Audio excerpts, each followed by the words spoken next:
Assalamualaikum warahmatullahi wabarakatuh. Hi everyone, my name is Rizky Julianti and I'm from PBIC class. So today I would to tell you the history of the arrival of Islam in the Malay Archipelago and ulama in Palembang.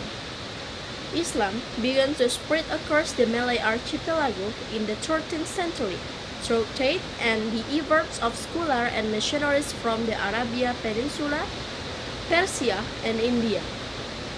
The port city of Sumatra, including Palembang, were some of the earliest centers of Islamic influence. As Islam spread, it gradually became intertwined with the local culture, and the rulers of the Malay kingdom began to adapt of Islam, seeing it as an unfailing force for both political and spiritual guidance. Palembang, once part of the ancient Sriwijaya Empire, was one of the key locations where Islamic scholarship flourished. Ulama or Islamic scholars play a significant role in spreading Islamic teaching and guiding the local community. They not only taught religion but also influenced politics, culture, and law. They established the foundation for many madrasah or Islamic schools where both religious and scholar subjects were taught. This institution became centers of learning for generations of Malay Muslims.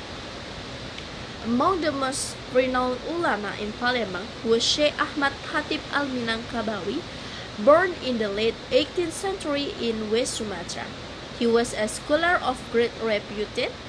He studied in Mecca and Medina, mastering Islamic jurisprudence, fiqh, theology is Aqidah, and a Quranic interpretation is Tafsir.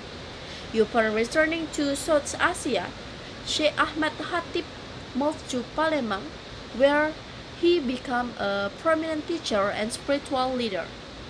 He was known for his deep knowledge and his ability to blend traditional Islamic and teaching with the local Malay culture.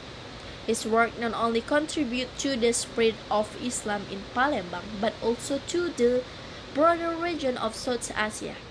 His teachings emphasize both spiritual, pretty, and practical aspects of daily life according to Islamic principles. Many of his students went on to become respected scholars and leaders in their own right. The influence of the ulama in Palembang extended beyond religion. They shaped the political and social structure of the Sultanate of Palembang, advising rules on Islamic governance and law. The ulama also contribute to the development of the Malay language and literature, often writing religious texts and legal treatises in Malay, making Islamic teaching accessible to the broader community. Today, the legacy of the ulama in Palembang remains strong.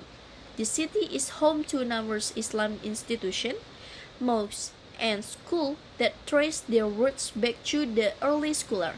Syekh Ahmad Khatib's influence continues to be felt in the region, and his teachings are still studied by Islamic scholars today.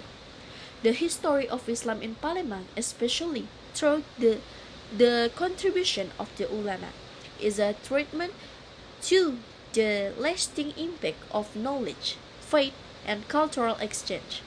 The scholars not only help spread Islam but also ensure that it become deeply embedded in the identity and heritage of Malay world.